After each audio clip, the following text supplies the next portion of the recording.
Salve Maria Santíssima! Uma boa noite a todos que estão chegando ao nosso quadro de catequista para catequista. Toda terça-feira, sempre às 20 horas. Sejam bem-vindos. É uma alegria ter todos vocês aqui. Já estão chegando. Que maravilha! Vá convidando pessoas para que possam participar conosco do nosso quadro de catequista para catequista. Já vai me contando se o som está chegando, se está tudo em ordem. Vai falando de onde você é. Aí a gente vai se conhecendo. Quanta gente boa chegando.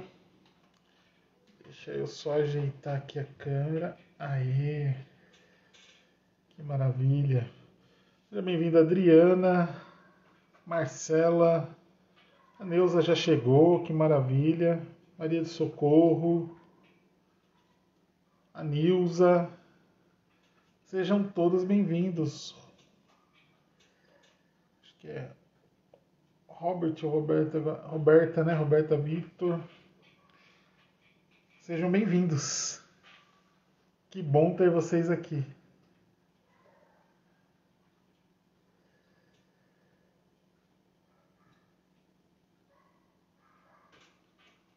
Ah, depois eu vejo, Neuza. Dou uma olhadinha lá na mensagem.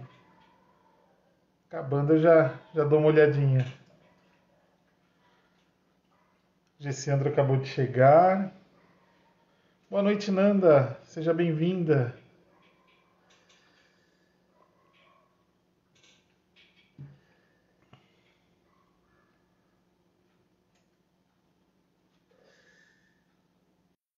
Ah, legal, Neuza. Depois eu vejo lá.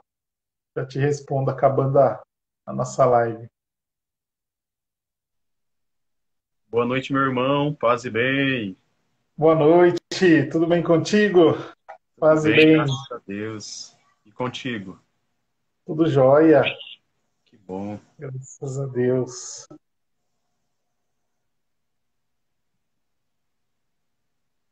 Vamos esperar o pessoal chegar para nós começarmos a nossa live. Nossa última live do ano. É, passa rápido. Oh, passou voando. Boa noite, Bruna. Boa noite, caríssimo Tiago. Paz e bem. Bem-vindo, bem-vinda. Boa noite, Eduardo.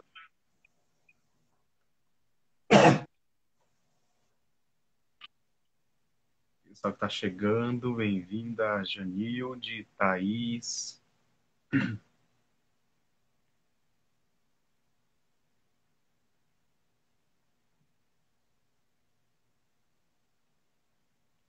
A Neuza, desce um susto em nós. Ai, Deus. Quando é um texto que desperta a curiosidade, vocês leem com atenção, né, suas bonitas? Ai, gente, até eu comecei a ler aquilo lá. Falei, nossa, será que eu combinei isso com o Gessiandro, que eu não estou sabendo? Uhum. Ele que preparou o texto. Eu falei, meu Deus. Foi engraçado. Ai, é férias, meu povo. Chega o finalzinho do ano, tá todo mundo na correria, trabalhos da faculdade. Eu tenho que entregar 2 TCC ainda esse mês. Nossa. Então, você tem que focar um pouco mais nos trabalhos da faculdade, né? Porque senão eu vou passar mais um ano na teologia. Ah, Boa noite, Padre Emerson. Ó, a Bruna falou, eu sempre leio, viu só?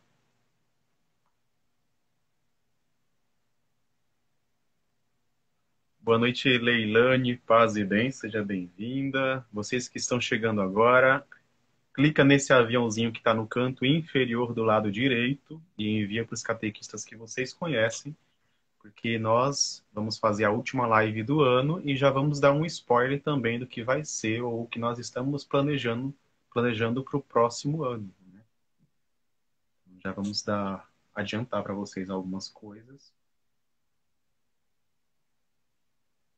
Janice, paz e bem, seja bem-vinda.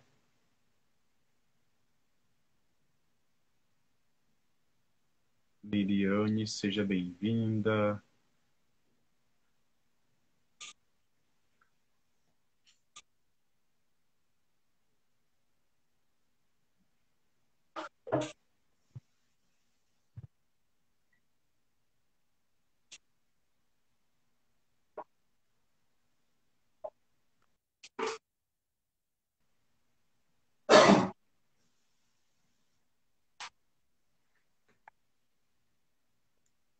Regina, seja bem-vinda.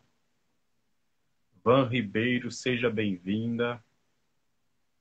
Cristina, seja bem-vinda. A Cristina recebeu o sacramento semana passada. Não, domingo.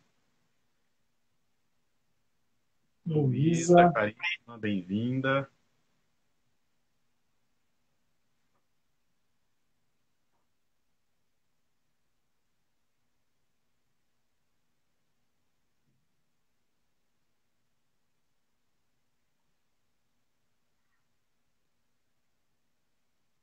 Valéria, seja bem-vinda. Fátima, seja bem-vinda. Paz e bem. Wesley, seja bem-vindo. Hudson, seja bem-vindo. O pessoal que está chegando agora já vai enviando a live para mais catequistas, para a gente concluir o nosso ano, né? Foram mais de 30 e acho que 37, 38, por aí assim, né? Depois até vou reeditar os vídeos lá do YouTube para colocar a numeração, para não se perder. É uma boa fazer. Acho que eu vou. Como se diz, a gente descansa carregando pedra. Eu vou fazer umas novas capas, acho, e com numeração. Sim, legal também. Vou fazer isso também nessas essas férias, entre aspas, né? Porque a gente não tira férias. Enquanto nós estamos fazendo as lives, estamos fazendo uma série de outras coisas. Sandra, seja bem-vinda. Rogério, seja bem-vindo. Paz e bem. Vamos começar então? Vamos. O pessoal está chegando. Bem-vindos. Você inicia com a oração, meu irmão? Claro.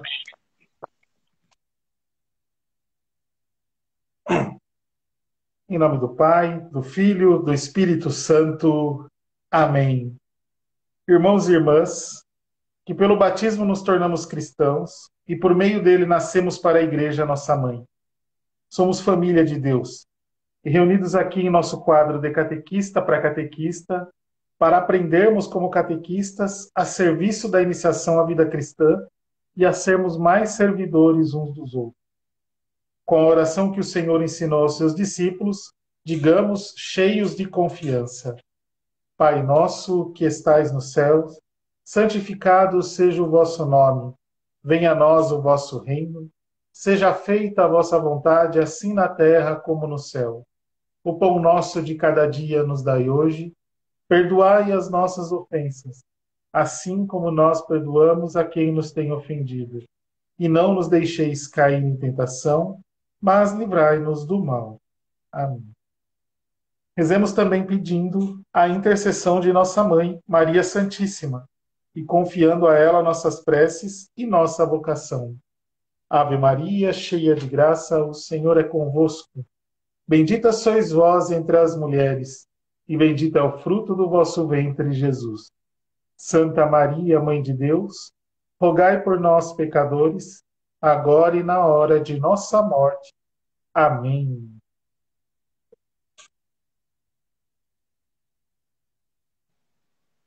Então, muito bem, pessoal. Eu acho que todo mundo que está aqui já nos conhece, né, Rodrigo? Eu acho que precisa se apresentar, eu acho que não, né? Tá todo mundo já cansado de ouvir falar do nosso nome, onde nós moramos, o que nós fazemos, o que nós comemos, onde dormimos, enfim. Acho que vamos direto já para o assunto que é o nosso conteúdo da live de hoje. Hoje é a nossa última live deste ano, né? Não é a última live do quadro de catequista para catequista. E aí, esse mês, eu e o Rodrigo, estivemos mais vezes aqui dando formação do que como convidados, né? E aí essa aula nós queríamos encerrar também juntos. Então, de modo que na primeira parte eu vou falar e na segunda parte vai ser o Rodrigo para concluir o nosso momento de hoje.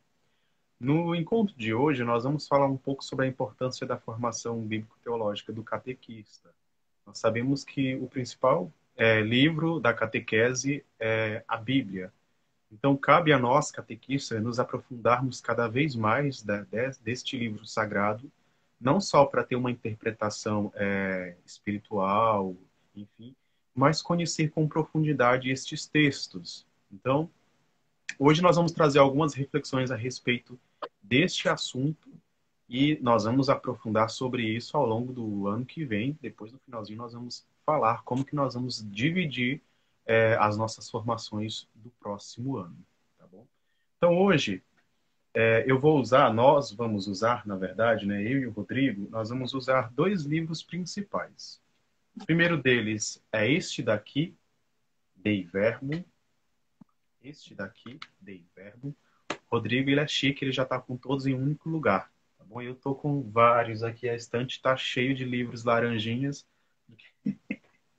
Tá tudo junto aqui. Tá tudo junto, o meu tá tudo aqui, um do lado do outro. Só que tá sem capa, ó. Tô com Ah, gasto de usar. faz inveja pra gente, né? Ai, Deus. Mas eu prefiro ter um de cada, porque aí fica toda a estante laranja, né? Toda a estante laranja. Outro livro que nós vamos usar vai ser o Diretório para a Catequese. Acho que vocês estão cansados de ouvir falar também deste documento mais atualizado voltado para a catequese. Dentro do novo Diretório para a Catequese, lá no capítulo 4, ele vai falar sobre a dimensão formativa do catequista ou de catequista. E é justamente este ponto que nós vamos começar a falar hoje, né? Falamos durante todo o ano, né, várias dimensões formativas, mas hoje nós vamos falar um pouco mais sobre estes pontos do novo Diretório para a Catequese. Lá no capítulo 4, quem tem um novo diretório depois pode acompanhar, lá no número 137 até o 153. Ele vai falar sobre 4 pontos importantes da formação do catequista. O primeiro ponto da formação do catequista é o saber ser catequista. Isto se refere muito à nossa identidade, né, como cristão, né, como pessoas que anunciam a palavra de Deus. Fala também da nossa relação e do nosso reconhecimento de si mesmo como vocacionado. De modo que não precisa eu estar atuando na catequese para me considerar catequista. Mas o meu testemunho de vida, a minha forma de me relacionar com os outros, de anunciar, isso também é o ser catequista. E aí ele nos leva àquela compreensão que nós somos catequistas 24 horas por dia. A forma como eu converso, a forma como eu abordo as pessoas, como eu me comporto na comunidade, em casa, na sociedade, nas redes sociais, tudo isso compõe a dimensão do ser catequista. E aí lá no número 137 do novo Diretório para a Catequese vai dizer assim: a formação do catequista contém diversas dimensões. A mais profunda se refere ao ser catequista, antes mesmo de ter o papel de catequista ou estar atuando. E é muito importante nós reconhecermos isso, porque tem muita gente que não entende que eu só sou catequista se eu tiver com a turma X ou Y. Aí, quando não tem nenhuma turma, desaparece da comunidade, não participa da Santa Missa, não ajuda em outras pastorais e movimentos. Então, assim, pessoas que agem dessa forma estão distante da compreensão do que realmente é ser catequista. Então, é dentro deste ponto que nós precisamos aprofundar. Eu, Gessiandro, Rodrigo, nós que estamos aqui, precisamos nos aprofundar nessa dimensão. Por quê? Ao longo de todo o ano, nós falamos sobre várias dificuldades que os catequistas passam. O Rodrigo fala isso nas redes sociais dele, eu faço isso, falo isso nas redes sociais do Pensar Catequese. E é justamente ao mergulhar no ser catequista, nós vamos compreender os desafios e sempre respondê-los à luz da fé. Vai acontecer desafios dentro do meu espaço catequético, dentro da minha pastoral, do meu movimento, e enfim, mas eu vou sempre corresponder e responder à luz da fé. Porque quando eu reconheço que eu sou vocacionado a ser catequista, eu percebo que acontecerão dificuldades e tantas outras coisas que vocês sabem muito bem, mas ainda assim eu vou continuar correspondendo a essa vocação. Um segundo ponto que o novo Diretório para a Catequese, capítulo 4, vai dizer é o saber ser com. E aí ele vai dizer lá no número 137 a 139.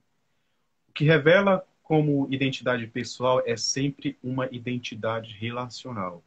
E é justamente nessa perspectiva que nós, catequistas, precisamos entender a importância do outro na minha vida e a importância da comunidade cristã.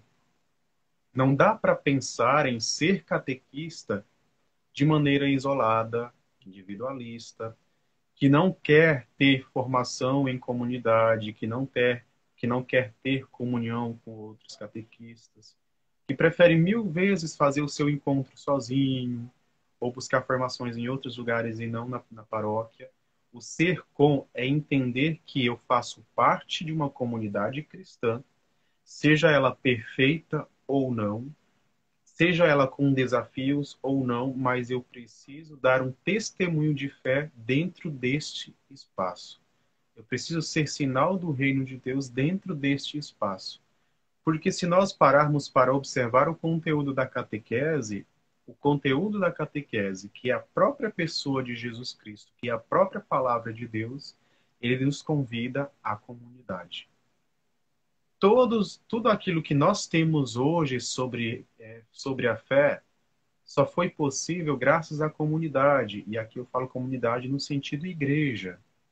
Os textos bíblicos, as experiências de fé, elas aconteceram graças à comunidade. E aí nós precisamos pensar e repensar a nossa dimensão vocacional. Entender que a vocação, por mais que ela seja pessoal, mas ela sempre é interpessoal, com o outro. É uma relação com a outra pessoa. Porque eu não sou catequista para mim mesmo. Eu sou catequista para os meus catequizandos, para os pais, para os outros membros da comunidade. E aí, essa construção dessa identidade como catequista, ela acontece dentro da comunidade. Não dá para pensar que eu sou catequista, mas eu não quero ter relação ou não tenho nenhum envolvimento com a comunidade. Não é essa a proposta do reino. O terceiro ponto que o novo Diretório para a Catequese, no capítulo 4, vai nos dizer é o seguinte. O terceiro ponto fala sobre o saber ser catequista. Dentro deste saber ser, que é um dos pontos que nós vamos aprofundar um pouco mais, o novo diretório vai dizer que o saber ser catequista ele está relacionado à dimensão formativa, bíblico-teológico, conhecimento da pessoa humana, do contexto social e de várias outras ciências que fazem parte desta missão. Pensando neste terceiro ponto, vamos pensar hoje como é importante nós termos um conhecimento da pessoa humana. Às vezes, a falta de conhecimento sobre si mesmo é o que gera os conflitos dentro da pastoral. E quando eu falo de si mesmo, de todas as pessoas que estão envolvidas, às vezes eu não consigo me relacionar porque eu não tenho nem tanto autoconhecimento assim. Às vezes eu não consigo me relacionar com o outro porque eu não sei lidar com os conflitos internos, interpessoais, intrapessoal. Então, conhecer a pessoa humana hoje, ela essa formação, essa compreensão, ela é uma urgência. Nós estamos num contexto pandêmico e vocês sabem mais do que ninguém quantas pessoas estão se afastando da comunidade ou não voltaram para a comunidade, ou quantos agentes pastorais não querem se relacionar. Quando você marca uma reunião, uma formação, as pessoas ficam inquietas, se chateiam fácil demais. Os nossos catequizandos chegam com ansiedade, com depressão. Os pais facilmente se estressam. Nós, catequistas, facilmente se estressamos. As redes sociais viraram campos de guerra porque mostra o nível de conhecimento de si mesmo que as pessoas têm. Todas as brigas e conflitos no espaço social mostra o que essas pessoas estão vivendo, o que elas estão passando, os conflitos internos que as pessoas não sabem resolver sem envolver e prejudicar os outros. Lá no ponto, no segundo, terceiro, quarto ponto, vai falar sobre o saber fazer. foi até a live do Rodrigo. A live do Rodrigo foi basicamente sobre este ponto, saber fazer, que ele vai trabalhar a formação pedagógica, metodológica, a dimensão educativa da fé, que foram as lives que o Rodrigo fez esses dias. Então, algo mais prático. Mas nós vamos percebendo que dentro da construção do ser catequista, esses quatro pontos são essenciais. Saber ser com o outro, saber e saber fazer. São quatro pontos importantes, que é o mais difícil. Quando nós falamos hoje que para ser catequista nós precisamos desenvolver vários aspectos que são importantes da nossa missão, muita gente pula do barco, né? Porque requer um comprometimento, uma dedicação. Não dá para achar que eu vou ler uma apostila e já estou expert em algum assunto. Não dá para achar que eu vou ler um post e já estou expert sobre aquele conteúdo. E aí as pessoas elas esperam que o conhecimento chegue rápido demais e não é assim. Requer tempo, dedicação e persistência. Hoje nós vamos entrar um pouquinho sobre a formação bíblico-teológica, que é o terceiro ponto do novo diretório para a catequese. E como referência de formação, nós vamos usar este livrinho que eu falei logo no começo, a Dei Verbum. Dei Verbum ele vai falar sobre a revelação divina. Ele vai trabalhar alguns pontos importantes. Hoje nós vamos falar esses pontos resumidamente, porque não dá para você ter um aprofundamento bíblico-teológico em apenas uma aula, né, ou uma live. Isso requer muito tempo. Mas hoje nós vamos falar um pouco sobre a inspiração divina na Sagrada Escritura e sua interpretação. Lá na Dei Verbum, número 11, vai dizer o seguinte: as coisas reveladas por Deus, contidas e manifestadas na Sagrada Escritura, foram escritas por inspiração do Espírito Santo. Com efeito, a Santa Mãe Igreja, segundo a fé apostólica, considera como santos e canônicos os livros inteiros do Antigo e do Novo Testamento, com todas as suas partes, porque, escritos por inspiração do Espírito Santo, tem Deus por autor e como tais foram confiados à própria Igreja. Gostaria de focar nesse número 11 da Dei Verbum, a importância de nós termos obediência à Igreja. Eu, Gessiandro, que sou catequista em nome da Igreja, eu só vou conseguir aprender e corresponder à minha vocação se eu estou atento àquilo que a Igreja ensina. A Igreja ensina que o Antigo e o Novo Testamento são textos sagrados, inspirados, como autor principal o próprio Deus. Então eu preciso mergulhar essas fontes, esses textos sagrados, tentar compreender estes textos sagrados, que não é tão fácil assim. Não dá para a gente ler a Bíblia e compreender ou querer compreender no sentido literário. Muito pelo contrário, nós precisamos usar algumas ferramentas de compreensão. E lá no número 12 da Dei Verbum diz o seguinte: a Sagrada Escritura deve ser lida e interpretada com o mesmo espírito que foi escrita, não menos atenção se deve dar à investigação do reto sentido dos textos sagrados, ao contexto e à unidade de toda a Escritura. Quando nós vamos ler a Bíblia, e principalmente quando nós somos pegos de surpresos com alguns questionamentos equivocados sobre a interpretação unicamente literária da palavra de Deus, nós precisamos entender que essa palavra ela foi escrita num contexto histórico, onde a sociedade estava vivendo uma fase que é totalmente diferente daquilo que nós estamos vivendo hoje. Então eu preciso entender que aquilo é um texto teológico, aquilo é um texto histórico, aquele texto existe uma literatura por trás de tudo aquilo, e não dá para querer interpretar a palavra de Deus seguindo apenas um único destes tripés. Nós estamos usando 3, mas existem tantos outros. Então, se nós usarmos apenas uma linguagem ou uma leitura literária, nós vamos correr o risco de cair no fundamentalismo, que é aquilo que muitas pessoas que nós conhecemos acabam caindo. Um outro ponto importante para nós catequistas, ao interpretarmos ou buscarmos interpretar a Bíblia, não dá para ler o capítulo ou um versículo de um jeito isolado. Porque a igreja não busca interpretar a Bíblia de um texto isolado, mas ela busca interpretar como um todo. Por isso que é importante eu olhar essa leitura bíblica, este texto bíblico, como um todo, tudo que envolve a escritura deste texto sagrado. Mas, Gessiandro, como que nós devemos ler este texto? Eu separei 3 pontos importantes para ler estes textos sagrados. Sempre que você for interpretar ou buscar interpretar esse texto, você tem que entender que o texto ele tem um sentido teológico. O que é esse sentido teológico? Esse fundamento da palavra revelada de Deus, assim como é um testemunho, como é testemunhado pela Escritura e tradição, é essencial para a teologia. A sua tarefa primária é interpretar a verdade de Deus enquanto verdade salvífica. Quando eu olho aquele texto num sentido teológico, primeira ferramenta de leitura, né, é um texto teológico. Eu preciso entender que existe uma mensagem de Deus ali. Um outro ponto, vocês vão receber esse material lá no nosso canal oficial do Telegram, tá? Vou salvar em PDF, depois colocar lá no nosso canal e a gente disponibiliza mais uma vez o link nos stories e sempre está na biografia do nosso Instagram.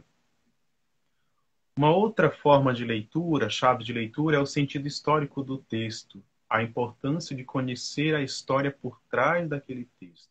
Aquele texto, ele tem um contexto. Ele foi narrado em um determinado momento da história, ele foi escrito em um determinado momento da história. Então, por exemplo, dentro do slide, ele tem algumas atividades para vocês fazerem e treinarem em casa. Por exemplo, se você vai pegar a questão da fabricação de imagens, que é aquilo que a gente é pego de surpresa várias vezes. A fabricação de imagens que é proibido e papapá, ppp, tudo isso que a gente já conhece, né? Se você lê um versículo de maneira isolada, você corre o risco de cair nesse fundamento, né?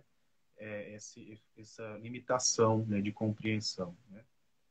Então, é importante entender que esse texto ele foi escrito para um povo, em uma situação.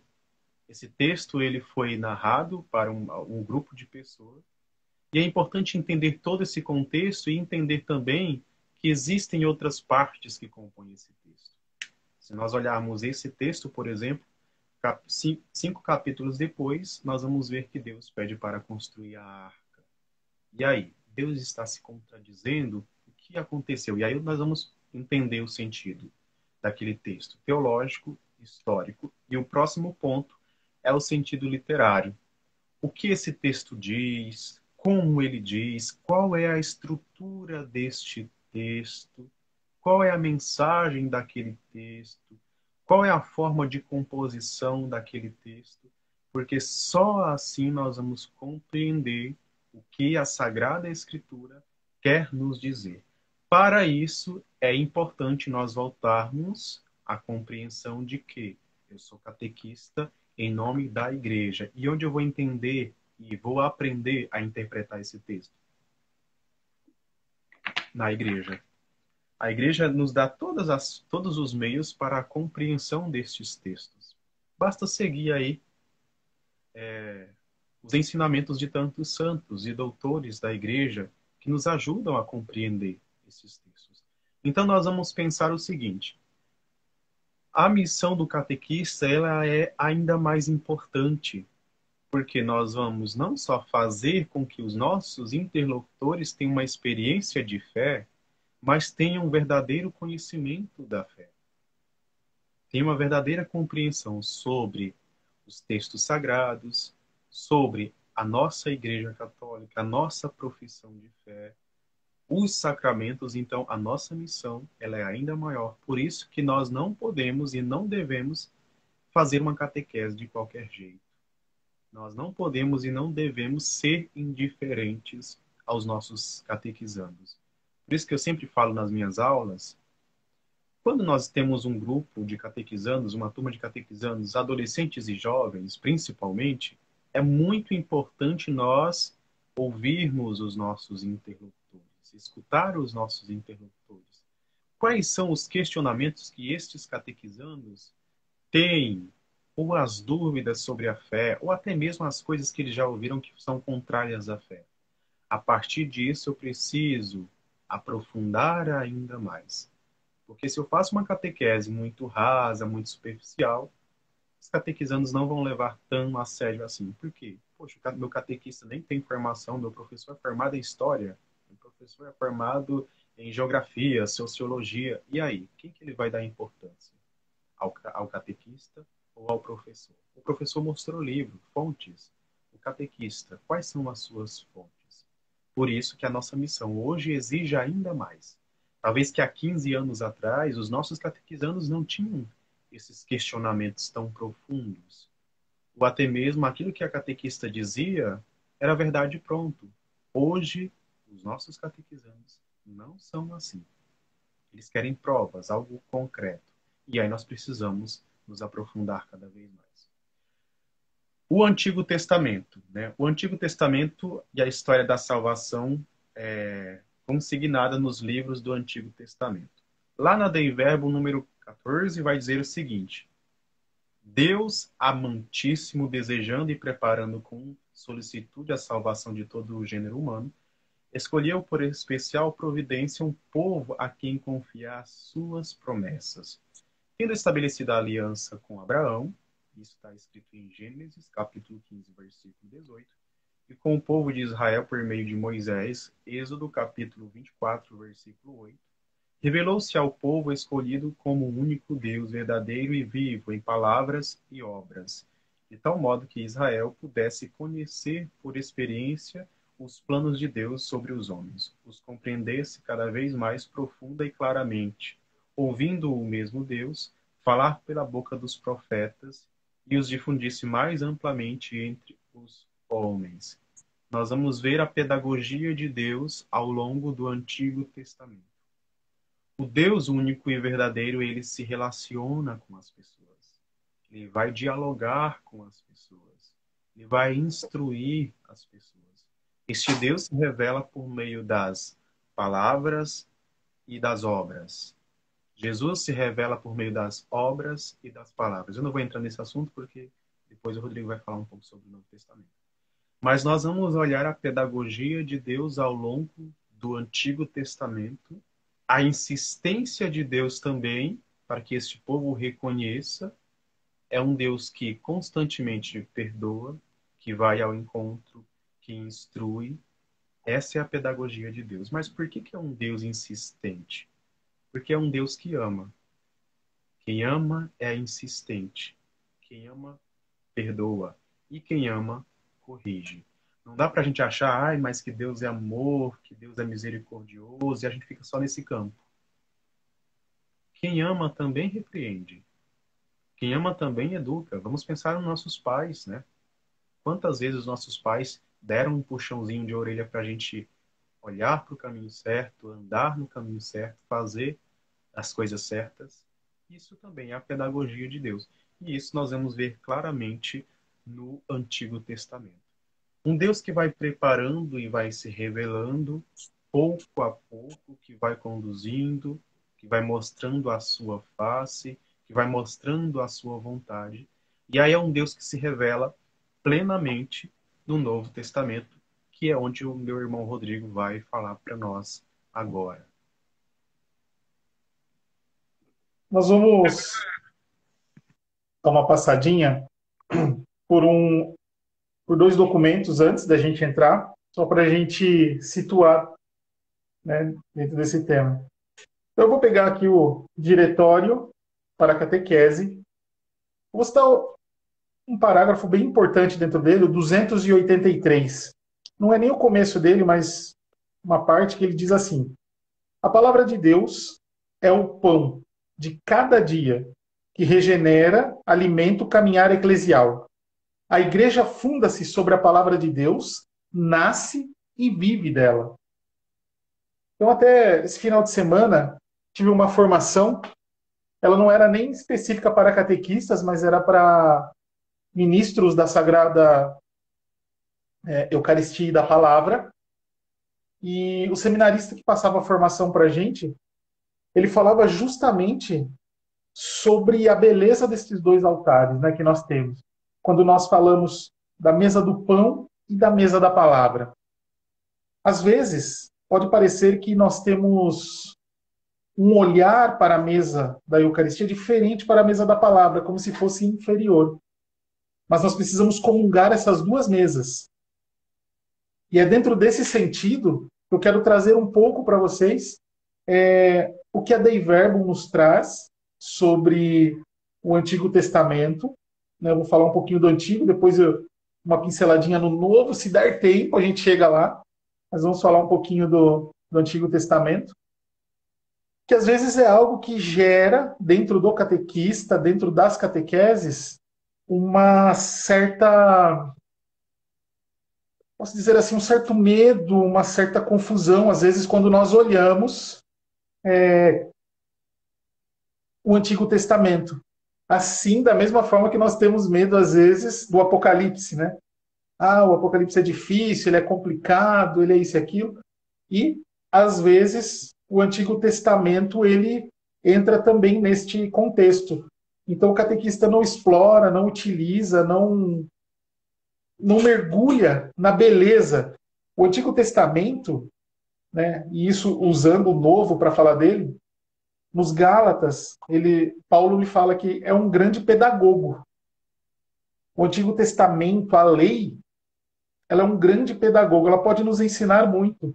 A pedagogia de como Deus trata o seu povo, a importância de nós olharmos o contexto histórico, entender tudo aquilo que o Antigo Testamento faz, e uma linha de raciocínio. Muitas vezes nós queremos pegar o Antigo Testamento, né? A gente pega aqui, abre Deuteronômio, lê um pedaço e não faz sentido nenhum, porque ele tem uma linha de pensamento, ele tem uma estrutura, o Antigo Testamento, e um eixo que nós não podemos perder de vista. E isso precisa estar gravado no coração do catequista, para que ele possa mostrar isso para os seus catequizandos. Então é essa paixão, é esse olhar histórico, antropológico, sociológico, palavras difíceis, mas que eu vou trazer aqui. É entender como pensavam os homens da época, compreender como vivia a sociedade da época, por que se dizia dessa forma, por que se falavam assim, por que se pediu para fazer determinadas coisas. Então, quando nós olhamos a sociedade, nós entendemos, fica mais fácil de compreender. Mas eu quero trazer hoje para vocês, eu brinco que quando eu falo isso com os catequistas aqui, ou com os meus catequizandos, eu falo assim, eu vou trazer o eixo para vocês, bíblico, num fôlego só. E vai ser 10 minutos de fôlego, e nós vamos trabalhar. Mas vocês vão ver como funciona, como a gente pega o fio condutor do Antigo Testamento e nos leva até Jesus Cristo. Vamos embarcar nessa? Vamos nessa? Estão comigo? Vamos lá. Depois vocês assistem de novo, porque é um eixo de um fôlego só que eu gosto de falar. Então vamos lá. Quando nós olhamos o Antigo Testamento, a primeira coisa que nós precisamos entender é que ele não está organizado, os livros, cronologicamente. Nós vamos entender que alguns livros estão um pouco fora, ele está dividido em conjuntos, né? O Pentateuco, os livros sapienciais, e aí por aí vai, os profetas. Não é esse o mérito que nós vamos estudar aqui agora. Mas existe uma linha, um pensamento, a condução de um povo ali dentro. Então o Gênesis ele começa trazendo para nós Adão e Eva. Então esse é o primeiro. Porque a humanidade precisava de um sentido, de saber como é que ela surge. E aí de Adão e Eva, nós partimos para a entrada do pecado no mundo, vemos ali toda a criação justificada, a entrada do pecado no mundo, Caim, Abel, o dilúvio, a Torre de Babel. Então, tudo isso é uma pequena introdução para o que há de vir. Então, estes pontos, Adão e Eva, a origem, a entrada do pecado. Lembra do proto-evangelho lá? Gênesis 3:15, né? Quando já é anunciado, ainda que obscuramente, Jesus Cristo ali. Bom, essa é toda uma introdução. E aí nós chegamos ao que nós falamos, que é a história do povo hebreu, que é a partir de Abraão, ou Abrão. Abrão era um homem que ele era de Ur, da Caldeia, região onde mais ou menos onde hoje fica o Iraque. Então essa região, ele era um homem seminômade, que ele vivia, né, um pouquinho em cada canto, e como ele já estava mais idoso, ele já estava parando. Então ele estava em uma planície, uma região fértil, ou mais ou menos fértil, chamada Arã-Padã. E ali ele recebe um chamado de Deus. Abraão recebe o chamado e ali começa a história do povo. Por quê? Pela primeira vez, o povo começa a entender que existe um único Deus. Até então, eles acreditavam em diversos deuses. E ali em Abraão, começa-se então o culto ao Deus único. E ele recebe uma promessa de que ele vai ter um filho. E que desse filho vai nascer uma descendência. Para eles é muito. Posso usar até uns termos dos nossos tempos, é muito louco, porque eles são idosos. E aquilo fica muito difícil de ser compreendido por eles. Eles até riem. É difícil dessa compreensão. E Abraão tenta pular as etapas. Como a esposa era muito velha, ele engravida Agar, a sua escrava, e dali nasce Ismael. Mas não era ele o filho da promessa. Era Isaac, que nasce de sua esposa Sara. De Isaac, filho então da promessa, nasce Esaú e Jacó.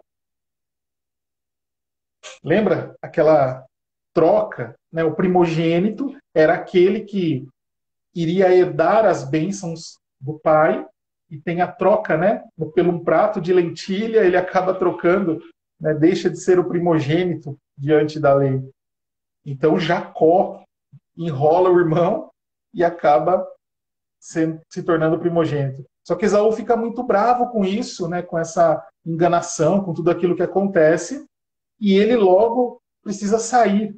Ele foge e ele encontra Raquel, por quem se apaixona. Só que, ao se apaixonar por Raquel, o sogro engana e ele casa com Lia também. E aí começa, né? Toda uma história ali, e ele acaba se casando com Raquel também.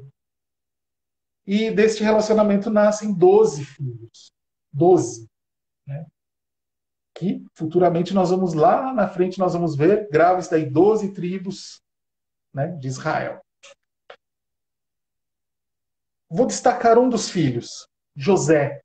José se destaca por uma sabedoria, por uma predileção de seu pai, por ter as vestes mais bonitas, e tudo isso desperta uma inveja nos outros irmãos. E eles decidem matá-lo. Mas depois acabam se convencendo e vendem ele para uma caravana que está indo para o Egito. Vendem como escravo. Eles acabam dizendo para o pai que uma fera tinha matado o filho. Né?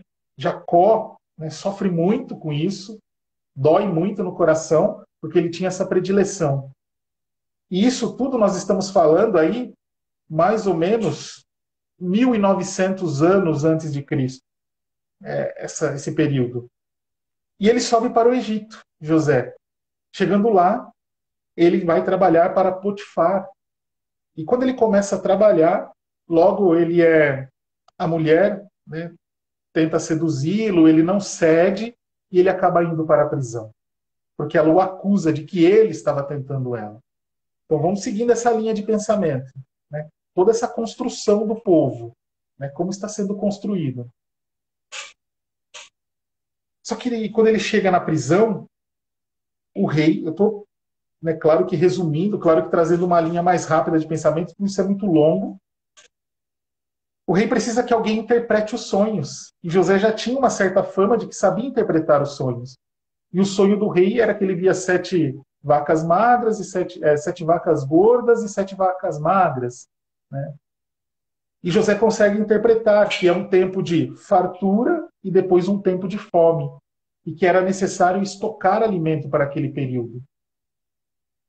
E realmente acontece como José disse.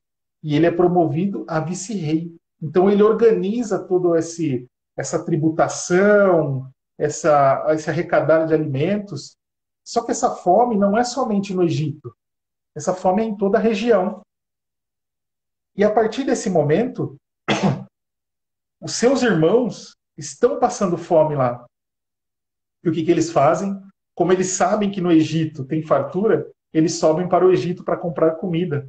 Só que eles não imaginam que quem está governando lá é o irmão que eles venderam. É o irmão que eles quiseram sumir com ele. E de primeira, eles não acabam não reconhecendo José. Mas José os reconhece. E aí ele faz eles voltarem para trás e trazer o pai. Primeiro, eles pedem para trazer o irmão mais novo, que ele nem conhecia, que era Benjamim. E depois, ele acaba contando quem ele é e diz para o pai subir também com todo mundo. Ele fica até surpreso pelo pai estar vivo, né, feliz, e o encontra.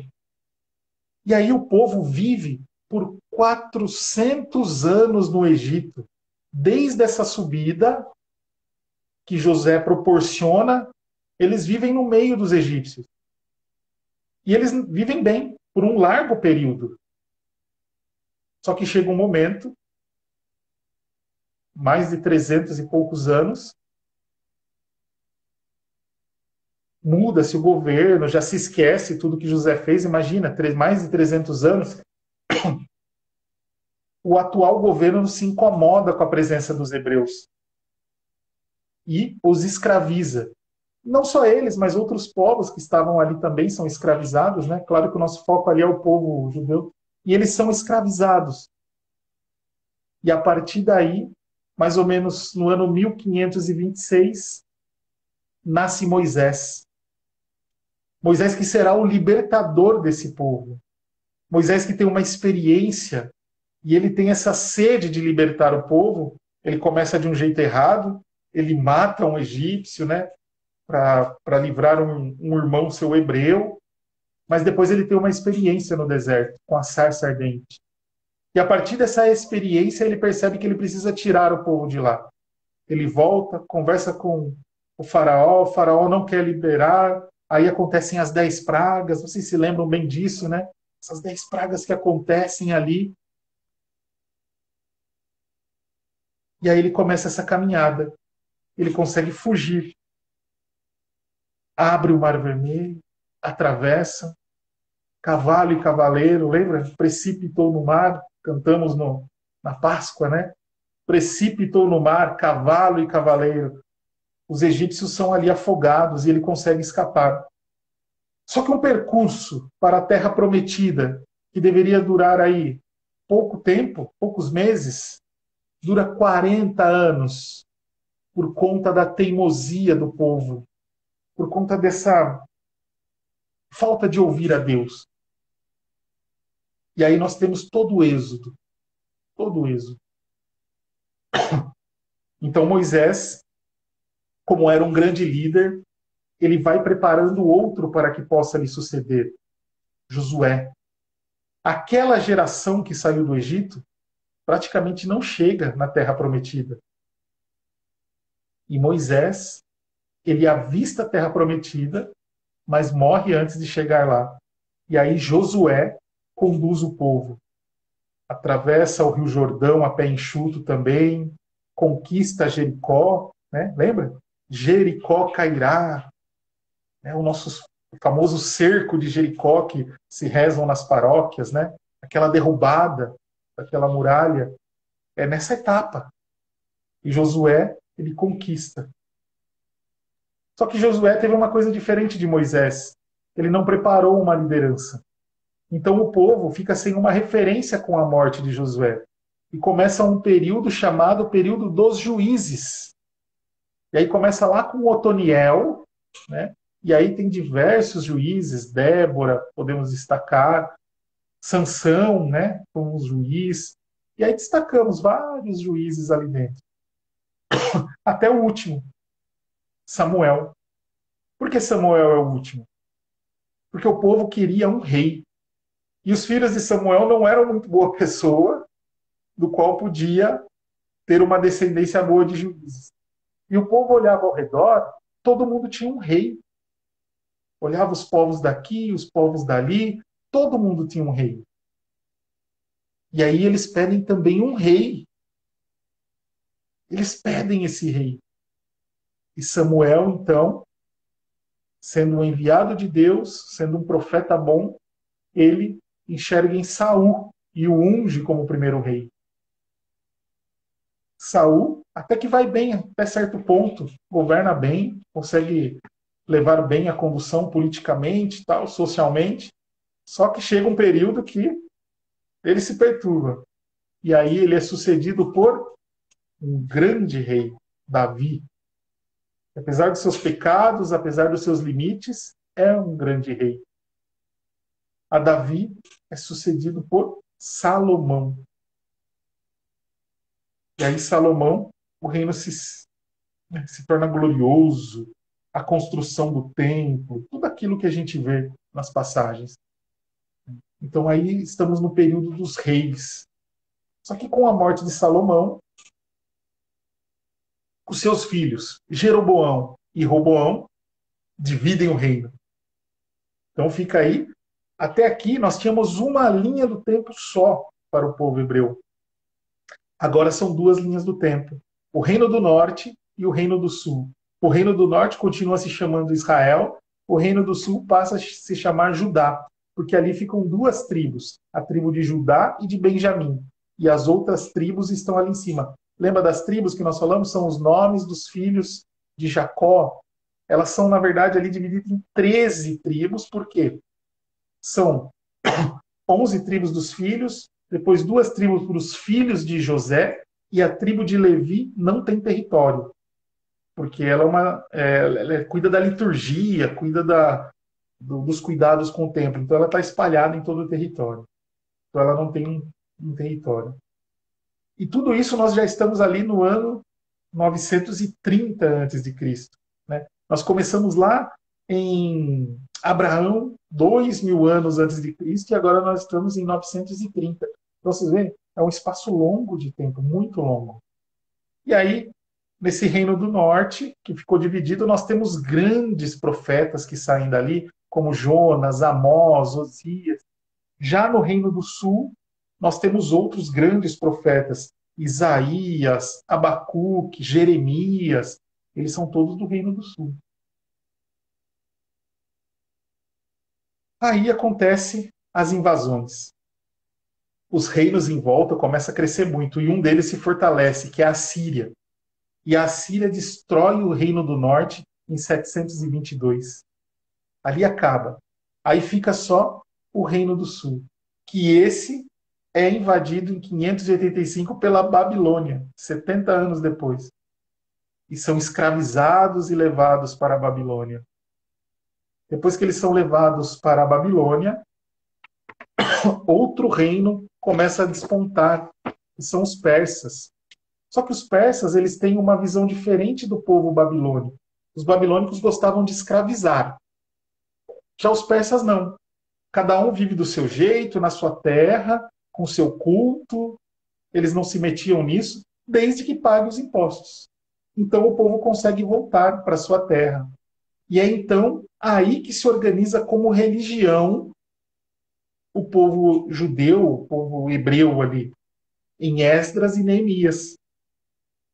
Eles passam então ali a organizar. Eles falam, olha, quantas vezes nós já fomos escravizados, tivemos que sair da terra, se perdemos, então eles começam a escrever ali o Antigo Testamento.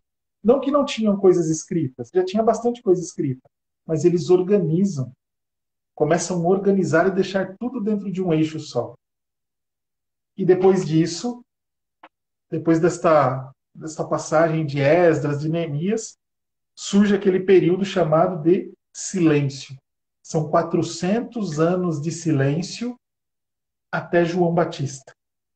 E João Batista ele é esse eixo entre o Antigo Testamento e o Novo Testamento. Podemos dizer que João Batista ele pertence aos dois ali, porque ele está ligando, né? Ele liga os dois testamentos. Então veja, quando você tem essa percepção do Antigo Testamento como uma história única, que sai lá de Abraão, passa por todos a sua descendência, o período dos juízes, o período dos reinos, você vai entendendo o eixo histórico, você vai entendendo a ação pedagógica de Deus nesse período e de como o Novo Testamento está embutido ali, ainda que de uma forma invisível, como nos diz a Dei Verbum. Então, quando eu olho ali, eu consigo ver toda a esperança de um grande libertador. Apesar deles terem tido Moisés, Josué, os profetas, ainda faltava algo. Que é aquilo que se completa quando nós olhamos o Novo Testamento em Jesus Cristo. Então, por isso é importantíssimo nós, catequistas, termos a compreensão deste período histórico, de tudo isso que aconteceu, de uma forma clara na nossa cabeça. Para que a partir do momento que nós pegamos a Sagrada Escritura, nós falamos, essa parte do Antigo Testamento pertence a esse período. Neste período, o povo estava passando por isso. E aí as coisas fazem sentido. Porque se eu pegar a palavra de Deus aleatoriamente, o Antigo Testamento, eu posso cometer barbaridades. Eu posso implicar aos meus situações de que não são reais. Porque eu não reconheço o eixo histórico. E o Novo Testamento também. Também. Vou dar apenas um exemplo do Novo Testamento. Sabe quando nós lemos lá na carta, acho que é a carta aos Coríntios, isso é a carta aos Coríntios, quando fala que as mulheres não podem cortar os cabelos, nós precisamos entender o contexto histórico daquele momento. O porquê é que o apóstolo Paulo disse aquilo para eles. Corinto era uma cidade portuária, ou seja, muitos navios passavam por ali, então era uma região onde tinha muita bebida, bares, prostituição. E as mulheres que trabalhavam na prostituição naquele porto, elas tinham o cabelo curtinho. Então Paulo, quando escreve para a comunidade dos coríntios, ele dá esta recomendação de que as mulheres que são cristãs, que já estão ali envolvidas com o cristianismo, e aquelas que eram prostitutas que se converteram, que não fiquem se vestindo parecendo aquelas mulheres que estão lá. Ele não está criando um dogma ou criando algo para que a gente siga para sempre. Mas ele está dizendo para aquela realidade naquele momento. Então, por isso é importante a gente conhecer os contextos. É por isso entender a geografia do lugar. É importante saber que Corinto é uma cidade portuária, o costume da época, como era o comércio, como era a relação que eles tinham. Você vê, tudo isso engloba. A teologia, ela não é uma ciência cega que caminha sozinha, mas ela se ampara de outras para poder compreender e interpretar bem um texto bíblico. Você vê quanta coisa que tem? Né? Então nós fizemos aí uma jornada gigante de mais de 2000 anos do Antigo Testamento em poucos minutos. Mas é o eixo que nós precisamos entender. É isso que nos fala Dei Verbum. Compreender essas promessas que foram feitas, essa história, e entender que o Antigo Testamento ele é, sim, para ser utilizado por nós na catequese, como uma boa base. Tem muita coisa boa ali para a gente tirar. Né? Então, dentro desta jornada, nós podemos olhar para a palavra de Deus e trazer para a nossa vida, para a nossa história, e levar para os nossos catequizandos. Em um fôlego só, foi a história do povo. Água. Amém? Amém, Amém. igreja?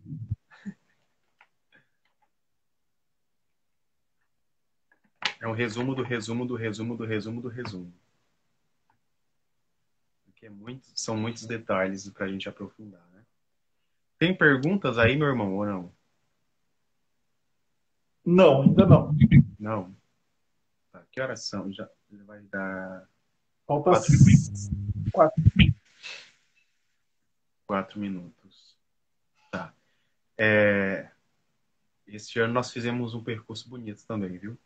Não só essa aula de hoje, mas nós esse ano fizemos um percurso muito bonito em linha formativa para cá. E ano que vem a gente quer voltar com todo esse gás, ou mais ainda, né? Um pouco mais estruturado. Nos bastidores nós estávamos conversando, eu e o Rodrigo, para definir um pouco mais as nossas lives, porque todo mês eu faço uma live, o Rodrigo faz outra. E é justamente essa linha lógica que nós queremos buscar, que no próximo ano nós vamos buscar fazer, trabalhar pontos específicos da formação de catequista. Estava conversando com o Rodrigo, e aí nós vamos pegar essa estrutura do capítulo 4 do novo diretório para a catequese. Aquilo que eu comecei a falar para vocês no começo era só para mostrar isso mesmo. Só para mostrar um pouco mais como que nós vamos fazer no próximo ano, quando for eu ou o Rodrigo que vamos dar alguma formação. Nós vamos trabalhar a formação do ser catequista, a dimensão vocacional e espiritual também, né? Porque os nossos catequistas precisam, porque não dá para a gente achar que nós somos voluntários da catequese ou professores. Então nós vamos buscar aprofundar um pouco mais, né, na vocação do catequista. Um outro ponto que o Rodrigo sempre fala, eu sempre falo aqui também, é a formação humana, que é o segundo ponto do capítulo 4 do novo diretório para a catequese, o saber ser com. A formação humana é uma urgência, não dá para a gente pensar hoje em uma catequese sem compreender a pessoa humana, compreender os nossos interlocutores, compreender o nosso grupo também de catequista, porque antes da gente anunciar uma comunidade, nós catequistas precisamos viver essa comunidade. Então, um outro bloco de formações que nós vamos ter o segundo bloco é o saber ser com, que é a formação humana. O nosso terceiro bloco de formação do ano que vem, quando for eu ou o Rodrigo que formos dar a formação, nós vamos trabalhar a formação bíblico-teológica dos catequistas e também um pouco mais sobre a formação humana e do contexto social. Para a gente entender o quê? Que a forma que eu faço a catequese aqui no Rio de Janeiro não é a mesma forma, o mesmo jeito, o conteúdo pode ser o mesmo. Não é o mesmo jeito que o pessoal lá da minha terrinha fazem, lá do Maranhão, lá do interior do interior. É diferente. Então nós vamos trazer também essa reflexão sobre esse contexto. E aí o quarto bloco que nós vamos dar informação no ano que vem vai ser sobre o saber fazer. E aí nós vamos trabalhar a dimensão da pedagogia, psicopedagogia, metodologia catequética, didática. Então, assim, nós vamos seguir uma estrutura, uma linha, ao longo do próximo ano, onde nós vamos trabalhar os 4 principais eixos da formação dos catequistas, além de ter outros convidados também. Então, já se preparem, já vão enviando, né, as nossas redes sociais para mais catequistas, né, para que eles participem, para que eles possam aí, ter acesso a essas formações. Eu sei que muitos de vocês, na paróquia não tem formação, na diocese a formação não é tão legal. Então, aqui é um ponto de apoio. Nós queremos ajudar vocês, catequistas, que precisam de formação, que tenham uma formação de qualidade, que seja acessível também. E um outro objetivo que nós queremos, ano que vem, é fazer essas lives no YouTube, né, Rodrigo? Já conversei bastante com o Rodrigo sobre isso, porque, às vezes, o próprio Instagram, ele dá esse bloqueio na hora de sair o som, a qualidade de imagem, ele consome muito internet também, e aí nós temos esses contratempos que aconteceram durante este ano. Nosso objetivo é fazer também essas lives lá no YouTube, de um jeito mais organizado. Nós estamos vendo como que nós vamos fazer, qual o programa que nós vamos usar, para transmitir um conteúdo com maior qualidade. E até no YouTube fica mais fácil da gente acompanhar os comentários e vocês também. Muitos catequistas falam, eu só assisto no YouTube porque eu não uso Instagram. Então, buscando facilitar um pouco mais, nós vamos fazer no YouTube o nosso quadro de catequista para catequista, se Deus quiser. No Instagram, nós vamos continuar fazendo uma live ou outra, em um momento ou outro, vamos continuar. Mas desejamos que o local oficial seja o canal do YouTube. Quer falar mais alguma coisa, meu irmão? Não, apenas reforçar, né, que essas mudanças vão ser para Tá vazando, tá saindo um áudio aí. Isso. Que essas mudanças, a gente está pensando, amadurecendo há um bom tempo. E se faz necessária mesmo. Você vê esses ruídos, essa saída de som. O YouTube ele é bem mais prático para nós para cortar esse tipo de interrupção, de ruído, né? E vai ser legal. Vocês vão ver. A gente vem com uma estrutura nova. Nós vamos vir com bastante convidados também. Já estamos adiantando pessoas, já estamos de olho aí em algumas pessoas. Vamos ter uma novidade em fevereiro, talvez um de catequista para catequista especial. Estou dando só um spoiler aí para já ir guardando no coração. Em fevereiro vai ser bem legal, bem interessante. O que mais? Bom, a gente volta, né, no ano que vem, no começo do ano que vem, mas nós vamos estar sempre recordando nos nossos stories, as lives que já passaram. De repente você está com algum tempo, quer recordar algum tema. Gente, tem tema de tudo quanto é jeito lá. Cada tema maravilhoso, convidados muito bons, né? Tivemos uma série sobre IVC, explicações, às vezes você tem dificuldade de entender. Tivemos, que mais? Contação de história, o lúdico na catequese. Nossa, quanta coisa que, olha, dá uma bela de uma bela formação. Você pegar estruturado ali, como a gente tem separado, é fantástico para você aprender. Então, né, dá para fazer aí vale a pena ver de novo neste período de férias. E apesar de a gente dizer férias do de catequista para catequista, nós estamos aqui sempre, né? Tanto Catequese DH quanto Pensar Catequese, vocês sabem que a gente responde vocês, a gente conversa, a gente bate papo. O nosso canal vai continuar ativo, nós vamos falar um pouquinho lá no nosso canal, uma retrospectiva, recordar, talvez um videozinho de 30, 40 segundos para relembrar uma live, alguma coisa a gente vai colocando, vai alimentando nesse período de férias também. Quem não está ainda no grupo do Telegram, pode procurar tanto no Pensar Catequese quanto no Catequese DH, que você vai encontrar lá o acesso para chegar até ele. Tá bom? Então, acho que isso de avisos paroquiais. Muito bem.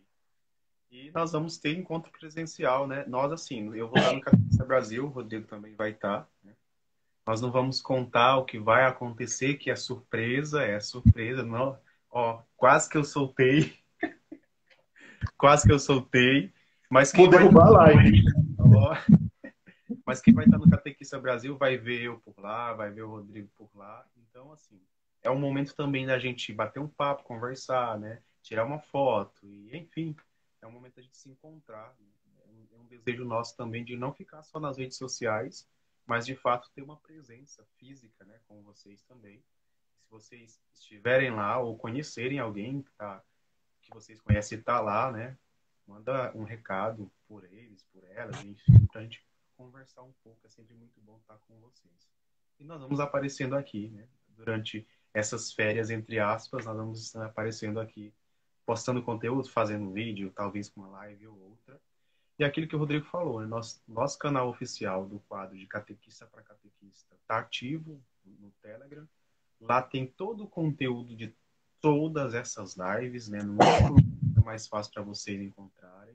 Ah, eu quero assistir, estudar sobre iniciação à vida cristã. Basta ver no grupo e aí escolher, faz uma maratona aí de uma tarde, né? Então, vai se aprofundando nesse período. Lá tem material em PDF também. E assim vocês vão aproveitando esse período aí que talvez que muitos de vocês não estarão atuando na catequese, né? Então aproveita para aprofundar também na formação de vocês. Eu acho que era isso de minha parte. É isso. Vamos rezar?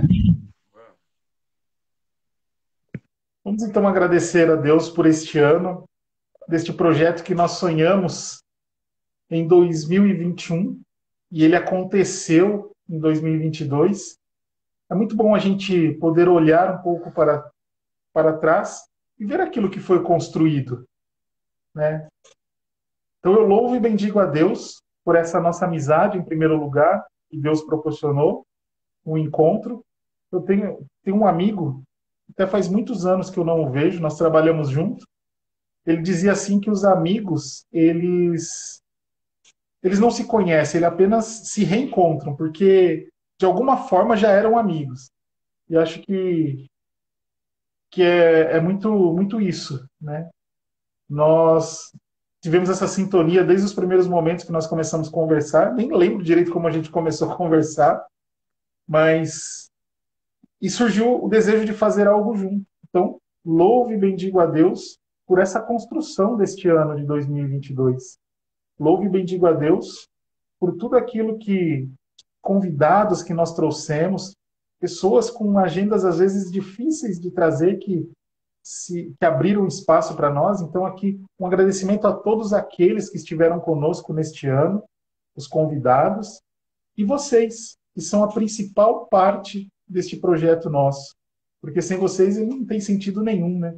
Então, vocês são essa a grande alegria nossa, a grande recompensa que nós recebemos é ver aqui sempre números de pessoas que estão participando. E esses números se tornam pessoas, amigos, que a gente conversa, bate papo, troca experiências, né? Então, bendigo a Deus por tudo isso. Desejo a todos vocês, né? Já acho que é a primeira vez que eu vou falar isso, mas já desejo um bom advento, uma boa preparação, um bom Natal, uma boa passagem de ano, que não abandonem o Senhor nesse período, não tiramos férias do Senhor, mas mergulhamos neste mistério maravilhoso que é a preparação e o Natal, né, que nosso Senhor Jesus Cristo nasce em nosso coração, e que estejamos atentos para a sua segunda vinda, atentos e preparados. E pedimos a bênção, né, de nosso Senhor e a intercessão da Virgem Maria para este ano que termina e para o próximo que está aí, está às portas. Ave Maria, cheia de graça, o Senhor é convosco. Bendita sois vós entre as mulheres, e bendito é o fruto do vosso ventre, Jesus.